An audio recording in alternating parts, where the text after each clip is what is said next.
essayer de profiter de ce mois-là, essayer de faire ce mois qui, malheureusement, est un mois de consommation, plutôt un mois de la modération, pour pouvoir en profiter, pour ne pas être fatigué, pour ne pas avoir de remontée acide, pour ne pas avoir de maux de ventre, pour ne pas prendre du poids aussi, et au final, améliorer sa santé. AVS avec Philippe Robichon.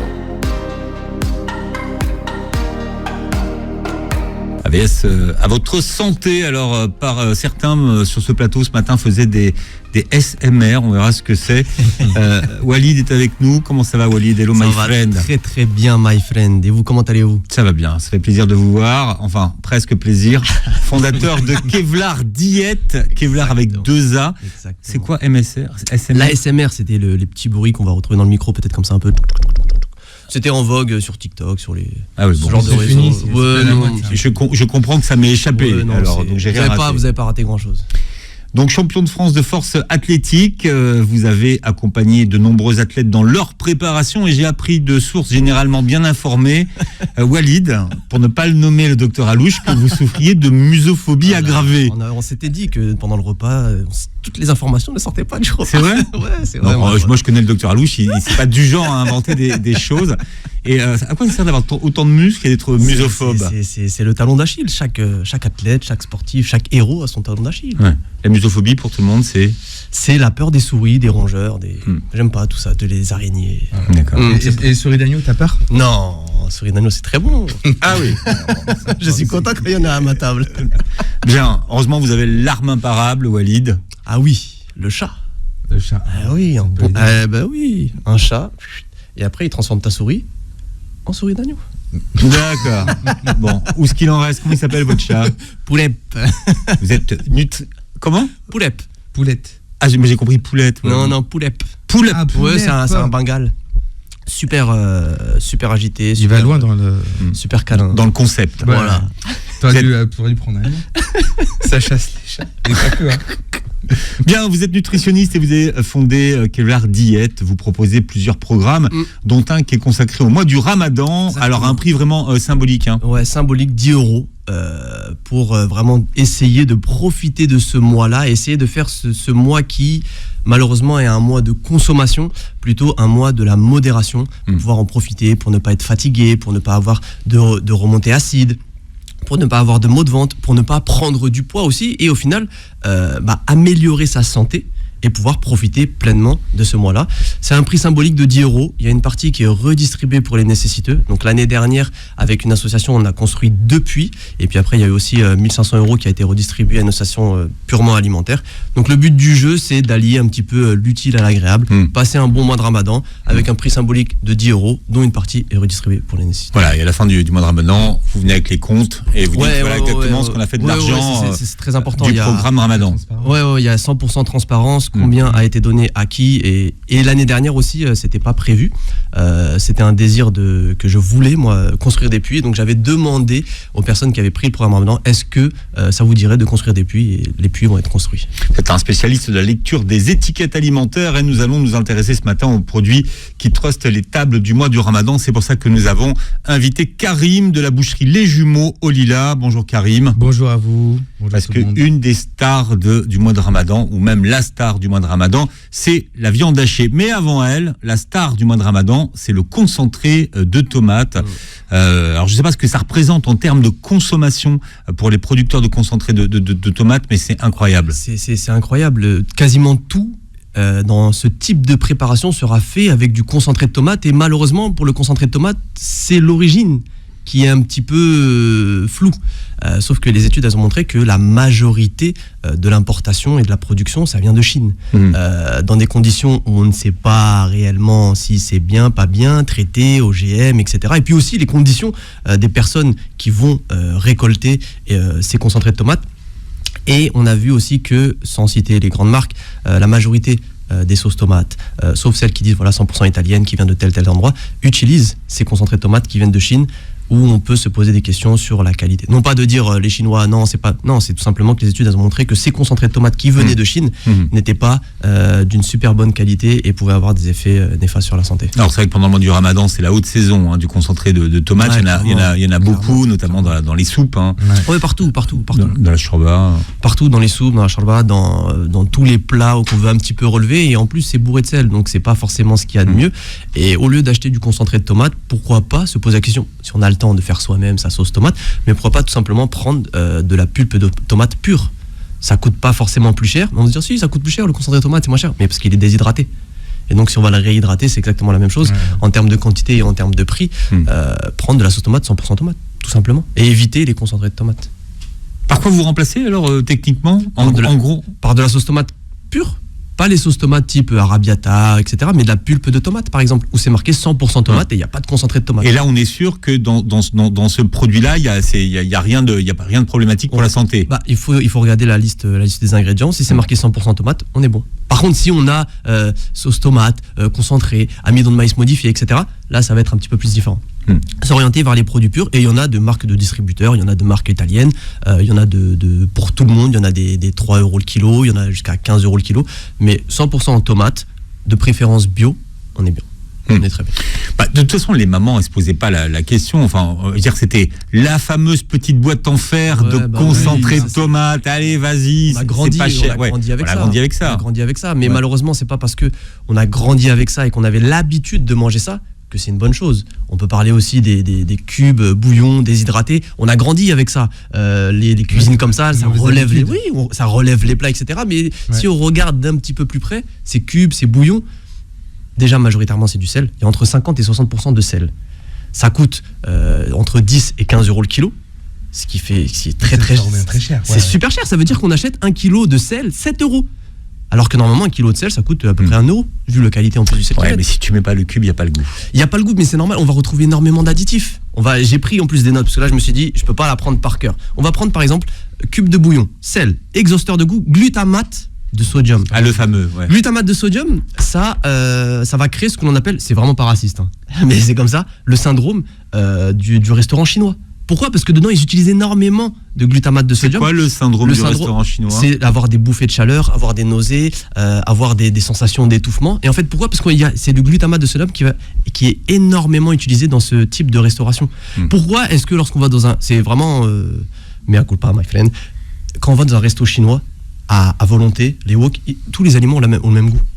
Je mange des crevettes, ça a le même goût que le riz, que le canard, ça a exactement le glutamate de sodium. Tu manges du canard dans un restaurant. Non. Alors là, ça fait Starfoula parce que le canard est pas halal dans les restaurants chinois. Ça fait plus de 2 ans que j'ai pas dû mettre les pieds là-bas. Avant, ouais, bien sûr, on allait, mais tout a le même goût. À cause de quoi ? Les trucs à volonté, faut éviter. Bah oui, comment est-ce que tout a le même goût ? Non, tu manges du flan. Les gens aiment trop ça, et vous allez le voir. Malheureusement, pendant le mois du Ramadan, bien sûr. Ça cartonne. Mais bien sûr, mais glutamate de sodium, alors qu'on sait que c'est mauvais. Amidon de maïs, graisse végétale de palme, sachant que si c'est hydrogéné, c'est pas obligé de le mettre. On a du sucre, on a de la carotte, farine de soja, protéines de maïs, soja hydrolysé, poulet, 1,1%. Et là, on parle de bouillon de poulet. On parle de bouillon de poulet. Ouais. Dedans, on va retrouver des épices, des herbes, des ail, des oignons, des arômes avec œufs, céleri et vitamine A. Mais il y a très très très peu d'extraits de poulet, mais c'est majoritairement du sel, du glutamate de sodium. Son job, c'est un exhausteur de goût. Ça veut dire que ça va multiplier les saveurs qu'on va retrouver dans nos palettes. Donc c'est normal de se dire mais si j'en mets pas, j'ai pas de goût. Mais c'est un goût artificiel qu'on va retrouver. C'est le goût qu'on connaît. Mais oui, ça a pas le goût qu'on connaît. Ouais. Voilà, ça a pas le goût qu'on connaît, mais c'est pas naturel, c'est pas bon pour la santé, et c'est pas parce qu'on a eu cet héritage là qu'il faut continuer dans ça. On peut très bien faire nous-mêmes nos plats sans cubes bouillon déshydratés. On peut aussi les faire à la maison. On peut les faire à la maison, bien après, évidemment. Le problème, Philippe, aujourd'hui, c'est que les gens, ils préfèrent perdre leur temps sur TikTok, ils préfèrent perdre leur temps sur d'autres choses, mais ils veulent pas prendre leur temps de passer du temps à la cuisine, faire les cours bouillons eux-mêmes, parce que ça coûte pas cher. Ça coûte pas Mais cher à faire. Et en est-ce- plus, ça se congèle. Est-ce qu'il y a des alternatives, on va dire, qui se vendent, qui sont bonnes pour la santé, Bah, enfin en tout cas qui ne seraient pas mauvaises pour la santé? Alors il y a des alternatives. Il y a peut des se dire. bio. On peut se tourner vers le bio, mais attention, parce que c'est des petits malins. Ils vont dire sans. En vrai, ce qui va poser problème, ça va être le sel, la quantité de sel. Mais on n'y peut rien parce que de toute façon, c'est un produit qui est très salé. Mais ce qui va réellement poser problème, ça va être les additifs, notamment le glutamate de sodium. Si on regarde dans la liste d'ingrédients qu'il n'y a pas d'additifs, etc., blabla, c'est très bien. C'est marqué en gros sans glutamate de sodium. Ça, c'est très bien. Sauf que le problème, c'est que les industriels, ils font du ski. Ils arrivent à esquiver tout ça. Donc, lorsque l'on va retrouver exactement, et j'ai la liste, extrait de levure, levure hydrolysée, levure autolysée, extrait de soja, isolate de protéines, ça va se comporter exactement de la même manière que du glutamate de sodium. Ça veut dire que l'industriel va pouvoir mettre sans glutamate de sodium, sauf qu'on va retrouver exactement les mêmes effets néfastes que le glutamate de sodium et les mêmes effets positifs de exhausteur de goût. Donc c'est très difficile de trouver un cube bouillon déshydraté, etc., de bonne qualité dans le commerce. Alors après, on va en trouver, mais ça va être du 35 € le kilo, c'est extrêmement cher. Je vais demander de plancher. Alors, autre star du mois de Ramadan, la brique. Et dans la brique, très important, la fameuse pâte fromagère. Ah, la tostinette. Donc, je vous interdis de parler du curry. Tout est bon dans le curry. Alors, le kiri, vache kiri, c'est pas si mauvais que ça. C'est très gras par rapport à un fromage, ça apporte peu de protéines. C'est pas si mauvais que ça. C'est pas forcément le meilleur. Manger un fromage entre guillemets classique, c'est mieux, mais c'est pas forcément ce qu'il y a de plus mauvais. Par contre, ce qu'on va retrouver également aussi dans la tostinette, ce qu'on met aussi on peut mettre dans la feuille dans la brique, c'est ce qu'on va appeler des sels de fonte. Donc c'est des additifs pour faire en sorte que la pâte soit assez homogène, il y a assez de protéines, etc. Donc c'est moins cher, on trouve ça à peu près à 5 € le kilo, tandis que du fromage c'est à peu près 10 € le kilo. J'ai pas envie d'être trop strict ou trop dur en disant non, il faut pas en prendre. On peut en consommer, peut-être pas tous les jours, ça dépanne bien, mais il faut garder en tête que c'est pas du vrai fromage. Tiens, la tostinette. Là, quoi, la tostinette, exactement, le petit fromage qui c'est... Oui. Fais bien le bruit, hein. T'as vu ? Ouais, moi, je découvre que ce fromage-là, mais c'est intéressant. C'est un mélange de fromage, et quand on va voir en gros cheddar, machin, etc., dont 25% de cheddar. Donc on croit acheter du cheddar, mais c'est pas du cheddar. C'est comme les saucissons de Cachir au bœuf. On retourne l'étiquette, il n'y a pas de bœuf dedans, ou c'est poulet, machin. On parlera de la charcuterie tout à l'heure, mais peu. en restant sur les préparations fromagères, donc la tostinette, c'est... Franchement, je vais dire c'est occasionnellement. Que les enfants aiment bien d'ailleurs, ouais, hein, adorent. Oui, bien évidemment, c'est un truc assez marrant, en plus ça fond bien, c'est élastique. Pourquoi c'est élastique ? Ça va être la qualité du fromage qu'on va retrouver dedans, et ça va être les additifs qu'on va retrouver dedans aussi. Alors après, ouais, bien évidemment, par exemple, la vache qui rit propose maintenant des gammes qui sont un peu mieux, où il y a moins d'additifs, mais on va retrouver toujours les sels de fonte. Pourquoi ? Parce que il y a la En tostinette, vous voulez dire ? En tostinette, ouais, clairement. Parce que il faut que les protéines et les lipides, ils soient bien homogènes. Parce qu'on va pas retrouver, c'est comme si on avait une tostinette, un carré, et puis dans un coin, il y a tout le fromage, tout le machin, et dans l'autre coin, il y a plus rien. Il faut que ça soit homogène, il faut que ça soit beau. Pareil pour la couleur, le vrai cheddar. Tu sais de quelle couleur il est le vrai cheddar, il est pas orange, il est, je crois, comme un peu beige, tu vois. Exactement, il est très clair. Ouais. Mais sauf que le cheddar pour nous, non, c'est jaune, c'est orange. C'est des colorants qu'ils mettent. Exactement. Ah oui, mais pour moi, le cheddar, ça avait la couleur de ce qu'on mangeait au McDo, enfin, sur le cheeseburger. Orange là, absolument pas du tout. Non. Le vrai cheddar, c'est pas ça. En plus, il est assez dur. Hein. Ouais. C'est assez dur, ça s'effrite un peu, enfin c'est très différent. C'est très différent de ce que l'on a l'habitude de consommer. Mois de Ramadan, du mois de la consommation, au mois de la modération, on lit les étiquettes des produits stars du Ramadan ce matin avec Kevlar Diète. Kevlar Diète. Et Karine des Jumeaux, ça c'est beaucoup plus facile.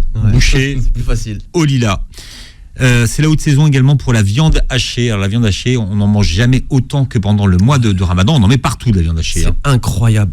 La consommation de viande hachée, elle explose. Ouais, elle explose grave. Tu pourras en témoigner. Hein. Bah oui. Tous les plats sont faits avec. On veut faire des briques, des nems, enfin tout. Du hachis, du hachis, des gratins, des boulettes, tout. Et malheureusement, il y a la viande hachée qu'on peut retrouver chez son boucher qui est de bonne qualité, si son boucher est de bonne qualité, et la viande hachée qu'on va retrouver dans les supermarchés. Et là, dans ce cas-là, il faut faire attention aux l'arnaque des industriels, tout simplement. D'accord. Quelle est la législation en termes de viande hachée? Alors, pour ce qui est de la viande hachée et des steaks hachés, si un produit s'appelle steak haché, c'est que c'est majoritairement de la viande dedans. Par contre, tous les types, et on peut le voir, burger à l'oignon, le burger, le machin, c'est que c'est pas 100% viande.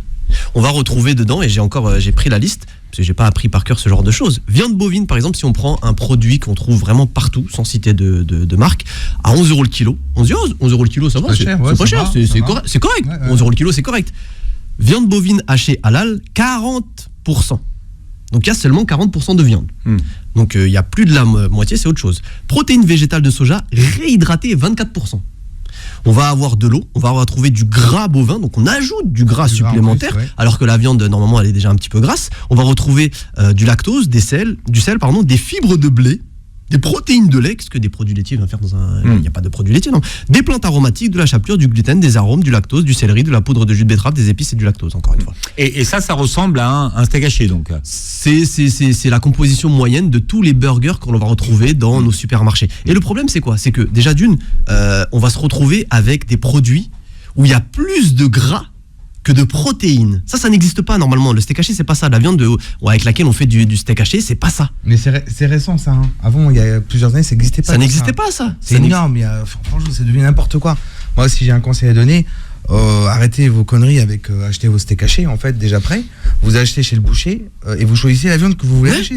Bien sûr. Tout. Ça, c'est quelque chose que les gens ne connaissent pas. C'est ça qu'il faut faire, c'est tout. Et moi, j'ai appris, parce que je prends aussi je me fais mes steaks hachés, enfin la viande hachée, avec peu de gras, et je demande du rond de gîte. Okay. Et donc c'est très peu gras, ou bien avec d'autres trucs, ou par exemple demander du beefsteak haché. Ouais, comme ça c'est moins gras, parce que la viande... Mais pas haché, ça veut dire que vous le hachez vous-même. Non, je demande au boucher de lâcher. C'est ton boucher qui lâche pour toi. Par contre, le rondite, je suis pas... C'est un morceau qui lâche beaucoup d'eau, je trouve. Je te conseille pas le rondite, c'est fade. Le rondite, c'est plus pour faire du carpaccio. C'est vrai. Comme ça, il y a les bouchers qui font des beefsteaks avec. Bon, je sais pas.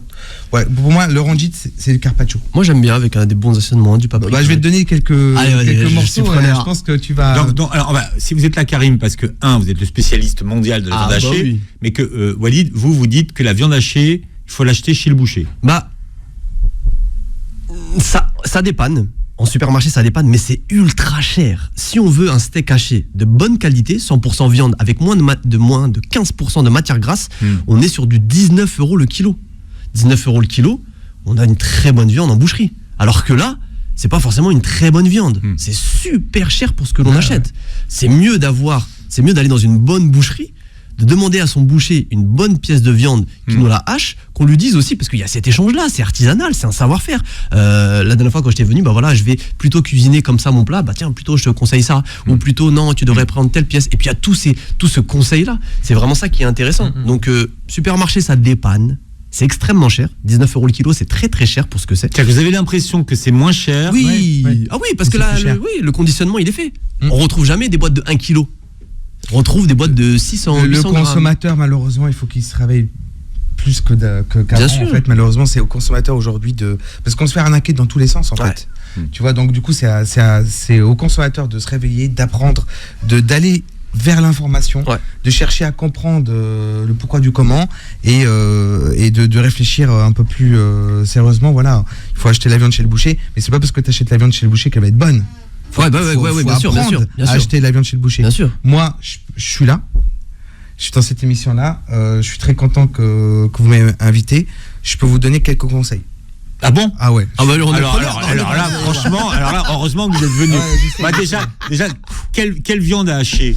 Alors, faut savoir, est-ce qu'on aime la viande à hacher qui est grasse ou pas grasse? Moi, je pense qu'il faut un peu gras parce que sinon c'est sec. Mais bon, ça c'est moi. Alors, dans la psychologie des gens, maintenant, les gens préfèrent des viandes hachées beaucoup plus maigres. Maigres, ouais. Pourquoi? Parce qu'ils se disent, voilà, je vais manger des frites, je vais manger ça, je vais manger... Alors, si je fais ça, plus en plus je mets du gras dans la viande hachée, c'est trop.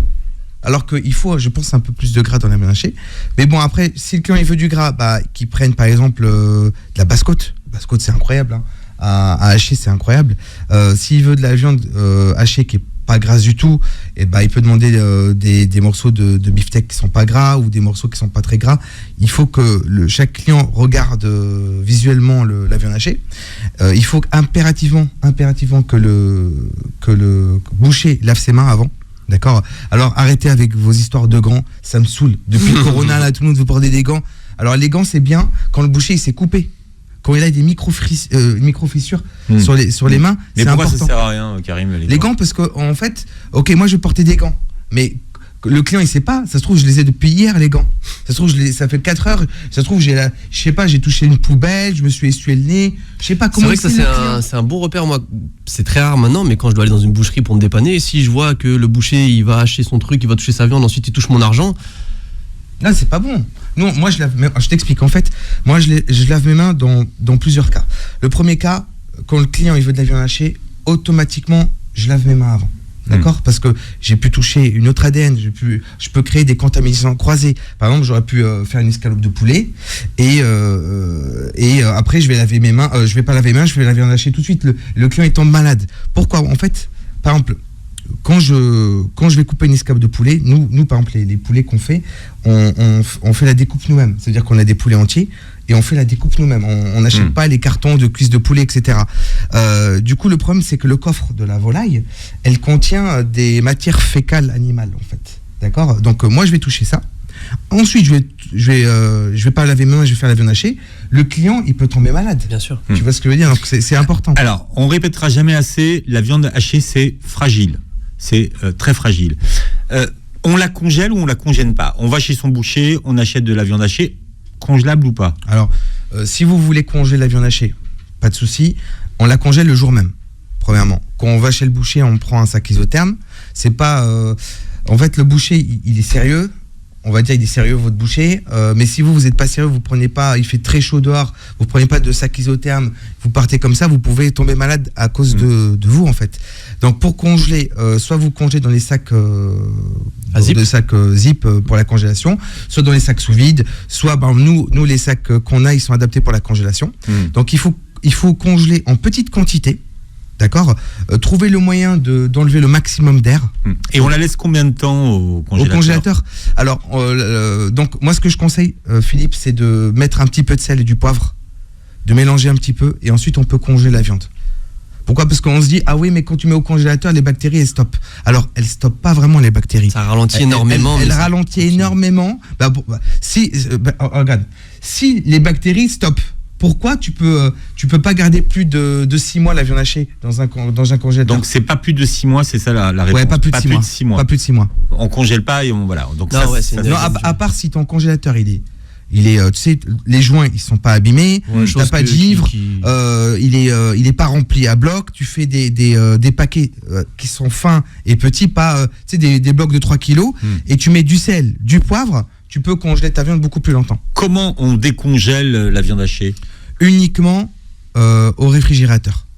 D'accord, je veux pas que vous mettez dans le micro-ondes ou dehors à température ambiante. Je sais qu'on le fait tous. Je sais que ça fait des années, on n'est pas tombé malade, tant mieux, mais théoriquement, c'est très dangereux de faire ça. Donc, on décongèle la veille pour le lendemain au réfrigérateur. Pourquoi la viande hachée noircit-elle ? Ça peut être la qualité de viande, d'accord ? Ça peut être la qualité d'emballage du boucher. Ça veut dire que les emballages de boucher, vous savez, les trucs qu'on craft, là, comme on dirait du carton, ça fragilise beaucoup la viande. Ça peut être aussi le fait que la viande n'est pas maturée. Nous, je sais qu'on boit 1 mois de maturation sur chaque produit qu'on vend. Le fait de maturer, l'eau, elle s'évapore. Quand on a une viande trop fraîche, et en fait, il y a beaucoup d'eau encore dans la viande. Du coup, c'est pour ça. Ah oui, et ça noircit aussi la viande. Hein. Oui, mais ça c'est important. Et alors les gens n'aiment pas quand ça noircit la viande. On la conserve combien de temps au réfrigérateur ? Théoriquement, dans la journée, même pour vous dire, normalement c'est 4 heures. Pour les professionnels, si achète de la viande, il a droit à 4 heures avant de la consommer. Donc c'est pour ça que je dis c'est important de le faire rapidement, quoi. Voilà, on va dire 24 heures. Et puis après, vous vous cassez pas la tête, vous mettez un peu de sel et puis vous pouvez le conserver 3-4 jours. Est-ce que vous conseillez aux gens de hacher la viande chez eux ou en fait le fait de la hacher chez eux c'est dangereux ? Non. Parce que le hachoir est dangereux. Non, c'est pas dangereux. Quoique mon frère, tu sais qu'il a perdu quasiment presque un doigt à cause de la machine. Bon, bref. Ça fait un très bon steak, mais... Je vous conseille de hacher vous-même la viande. Alors, il y a 2 manières de hacher. Vous pouvez, si vous êtes un peu plus patient, vous pouvez la hacher au couteau, tout simplement. au couteau, vraiment doucement. Genre tartare en fait. Ouais, comme un espèce de esprit tartare, ouais. mais ça passe très bien pour faire des briques, etc. Ou alors vous avez votre petite machine à hacher que vous pouvez nettoyer, désinfecter, enlever tout l'eau, laisser dans votre frigo pour pas que les bactéries se développent, et puis vous hachez à la dernière minute. En fait, si vous faites du dernière minute à chaque fois, la meilleure façon, je pense, c'est de le faire à la maison. Haché minute, Haché minute, ouais, comme on dit.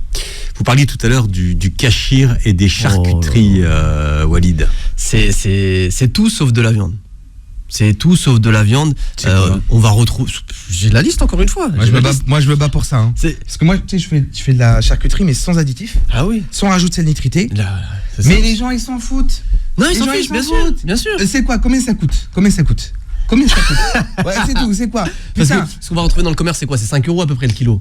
Mais 5 €. Le cachir? Ouais. Non, des fois c'est plus. Non, j'ai noté. C'est du chir. Je ne citerai pas de nom, mais j'ai vu genre presque 18 € le kilo du jambon de poulet. Alors moi, je vends du jambon de poulet. Ouais. Alors le poulet, il n'est pas élevé dans des enclos, je sais pas quoi. D'ailleurs, il y avait un super reportage avec Stomy Bugsy où il avait fait un reportage avec les poulets. Les poulets, mais ils étaient dans des batteries, dans des machins. Ils se faisaient caca dessus.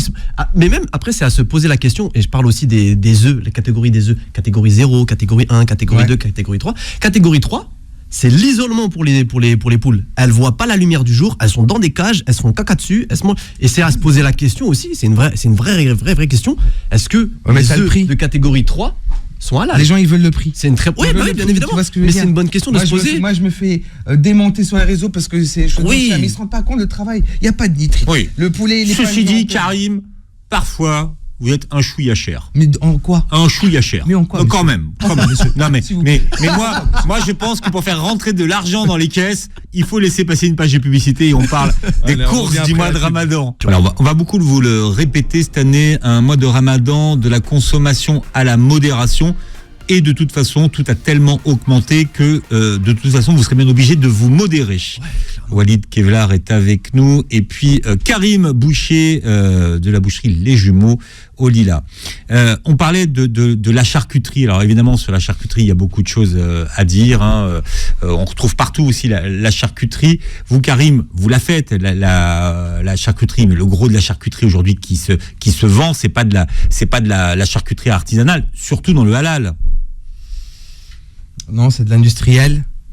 Après, moi, je suis pas là pour dénoncer les autres. Si, il faut. Là, on a un spécialiste de la boucherie, de la viande, il faut. C'est pas normal d'avoir des jambons, de dinde, de machin, séparés mécaniquement, plein de nitrites qui sont cancérigènes, des additifs, de la maltodextrine, de la farine de blé. On retrouve n'importe quoi dedans, rempli de etc., à un prix qui est extrêmement cher. Et on mange ça toute l'année. C'est pas normal. C'est pas normal, c'est pas de la viande. Le jambon, il est blanc. Le jambon, pardon, il est blanc. Il est rose. Qu'on va acheter. Normalement, il est pas rose. C'est gris, c'est blanc. Moi, ma charcuterie, elle a pas une si belle couleur que ça. Parce que je n'utilise pas de sel nitrité, parce qu'il n'y a pas d'additifs. Nous, on fabrique des décoctions aromatiques sur chacun des jambons qu'on fait. C'est trop technique ce qu'on fait. En plus, c'est énormément de main-d'œuvre. C'est beaucoup de temps passé. Non, nous, on fait un truc très propre.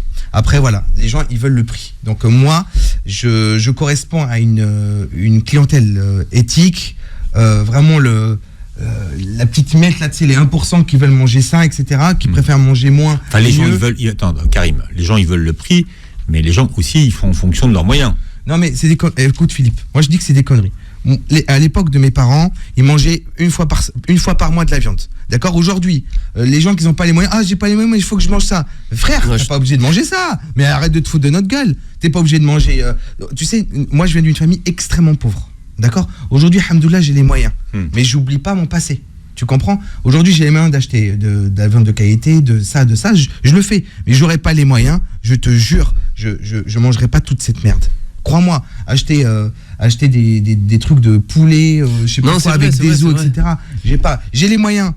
Je vais acheter chez un artisan qui fait lui-même. Voilà. J'ai pas les moyens, j'achète pas. Mais je suis pas marié avec ça. Non, mais les gamins aujourd'hui, ils plébiscitent les nuggets de poulet. Bien sûr. En fait, les cordons bleus. Le problème, c'est pas de dire j'ai les moyens ou j'ai pas les moyens. Le problème, c'est que si on regarde un caddie moyen, la part du budget pour les courses, le budget, il a pas trop bougé. C'est à peu près le même, mais Le problème, c'est que les prix ont augmenté et qu'on achète très cher des produits qui ne valent pas normalement très cher. Et quand on retrouve, parce qu'encore une fois, l'exemple du steak haché, c'est à peu près 12 € le kilo. Un mauvais steak haché, un mauvais burger. Mais il n'y a que la moitié de viande. C'est-à-dire qu'on n'achète pas 12 € le kilo. En réalité, on achète ça à 24 € le kilo.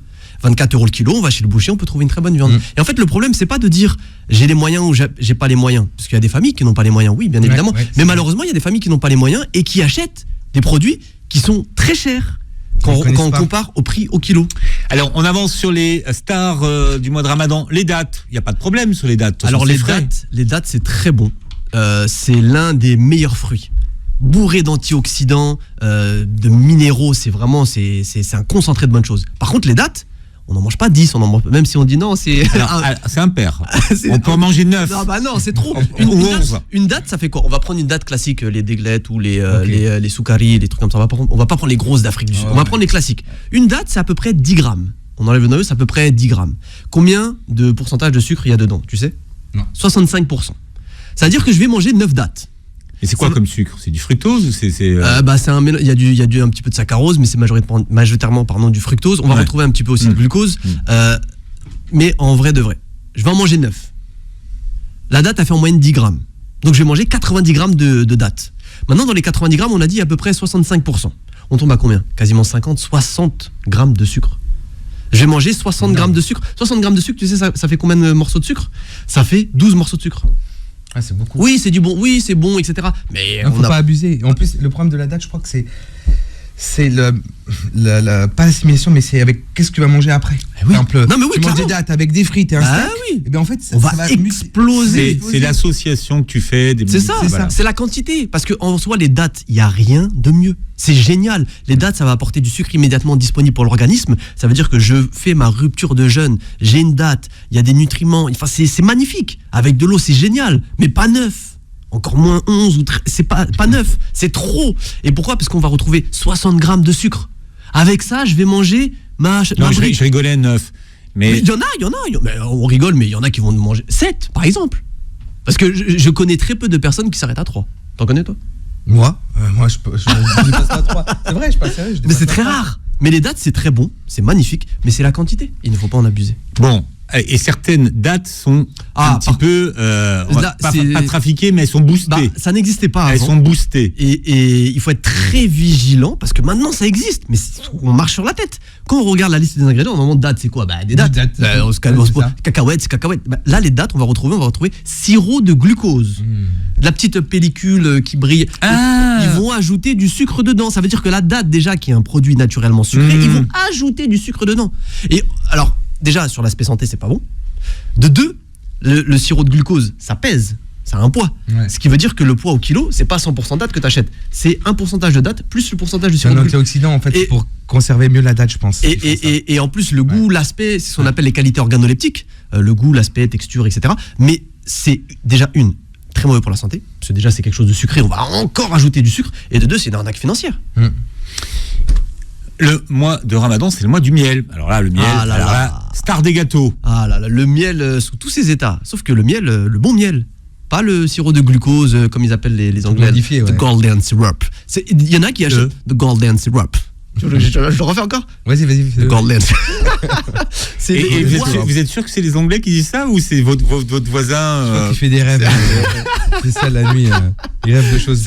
My friend. Ils utilisent beaucoup ça en pâtisserie. D'ailleurs, il y a une super série sur Netflix, c'est Nadia in the Kitchen, je crois. Et fait trop l'accent, je te jure. Et elle fait des super pâtisseries. On doit lui faire une émission en anglais. Et elle utilise the golden syrup. Et bref.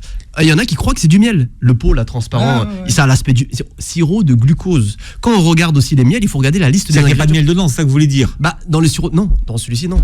Et pourtant, qu'est-ce qui se passe? Ils le vendent quasiment au même prix que le miel. Soi-disant qu'il est plus facile d'usage pour la pâtisserie. Pour la pâtisserie, pour la pâtisserie, c'est vrai.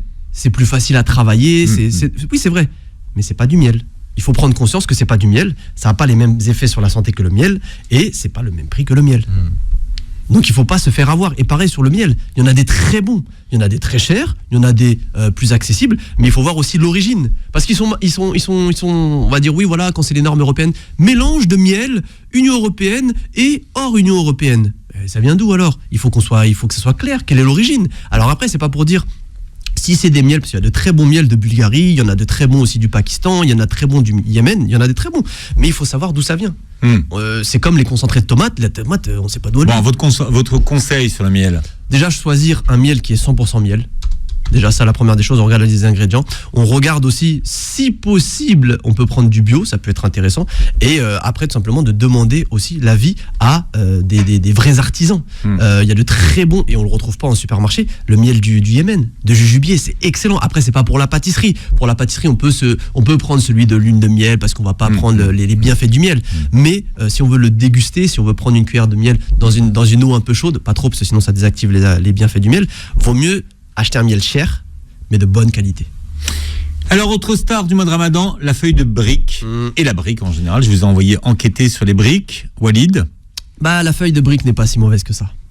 En soi, la feuille de brique, elle n'est pas mauvaise. C'est de la farine de blé. Après, il faut faire attention en regardant encore une fois la liste des ingrédients. Est-ce qu'il y a des additifs, etc. Mais la feuille de brique, c'est pas mauvais en soi. Ce qui va être mauvais, c'est la qualité de la viande hachée qu'on va mettre dedans, la farce qu'on va mettre dedans, mais c'est surtout son mode de cuisson. Son mode de cuisson, si je viens, je fais des fritures, c'est super bon. Moi, c'est la base. Bah oui, c'est super bon, c'est super bon. On va être sérieux, Walid, 5 minutes. C'est super bon. Les briques, c'est frit. C'est super bon, c'est frit. Ça veut dire que ma farce, c'est comme si je mettais une éponge dans un bac d'eau. Elle va se gorger de l'eau. Et là, c'est exactement la même chose avec la brique. Elle va se gorger d'huile, ce qui fait qu'une brique en soi n'est pas mauvaise. La feuille de brique, la brique, c'est pas mauvais en soi. C'est son mode de cuisson. On va retrouver énormément d'huile dedans. Et un truc tout bête, on pèse, avant de la cuisson, on pèse sa brique, on la met, on fait frire, et on la repèse après derrière. On va gagner facile 50 voire 60 grammes. 50 voire 60 grammes, mais ça vient d'où? De l'huile. 50 fois 60 grammes. Il y a 9 calories pour 10 grammes d'huile. On se retrouve avec 60 grammes de lipides. C'est énorme. C'est énorme, 60 grammes de lipides. On est quasiment à 500 calories. Juste de l'huile apportée par la brique. On est quasiment à 1000 calories la brique. J'en mange 2, ça fait 2000. Bon, Karim, vous êtes dans quel team là pour les briques? Moi, je fais mes briques au four. Oh, c'est old school ça. C'est pas bon. Non, vous êtes sérieux? Ouais, je parle sérieux. Au four. Non, là, vous nous taquinez là. Non, je parle sérieux. C'est avant ça. Non, Karim les jumeaux fait les briques au four. C'est des fois dans la vie, tu crois avoir tout entendu, t'as rien entendu. En fait, comment dire ça? En friture, c'est trop.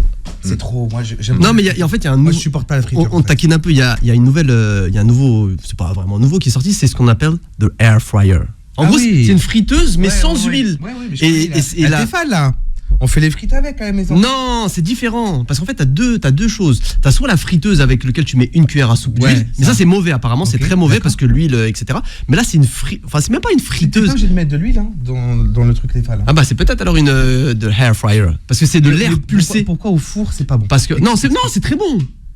C'est très bon. Non, c'est sec. C'est très bon pour la santé. Non, c'est très bon pour la santé, mais les qualités organoleptiques laissent à désirer. C'est un peu sec. Par contre, avec le air fryer, c'est un truc où ça préserve davantage. Et le fait de mettre un petit peu d'huile d'olive, tu vas vraiment retrouver cet aspect-là. Mais non, c'est très bien le four. Non, c'est très très bien.